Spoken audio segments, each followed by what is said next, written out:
Bill Burr confronted Pearl Jam's Eddie Vedder at SNL50. I hated your band. Comedian Bill Burr spent his teenage years headbanging to 80s hair metal and hard rock.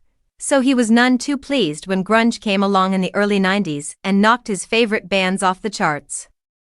So much so, that he recently told Eddie Vedder that he hated Pearl Jam for a good 20 years. Burr, who found himself in the 90s alternative rock conversation in recent weeks thanks to his awkward meeting with lookalike Billy Corgan on Howie Mandel's podcast, confronted the Pearl Jam singer at the SNL50 celebration in February. As he recollected Thursday night, April 3rd, on Late Night with Seth Meyers, Pearl Jam, that was the band that made me realize my youth was over, Burr told Meyers. I was watching all the hair metal and all those bands. And I was loving them. And they were on the countdown. He continued, and then Nirvana came in, and I was like, what's this?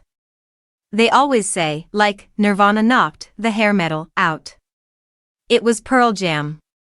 When Pearl Jam came, that was another one of those grunge Seattle bands. And that's when I was like, oh my god. This isn't ending. Like, this is just gonna keep coming. The comedian went on, and then all my bands, Skid Row, and all of them, were gone. And it was just these sad guys singing about being under a bridge and not being happy. And I'm like, what happened to nothing but a good time and ignoring all your problems with cocaine, right? Like, that was all over.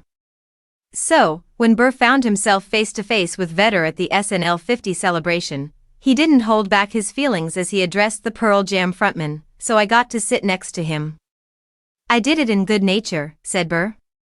I was like, man, I hated your band. You ended my thing. And he was cracking up.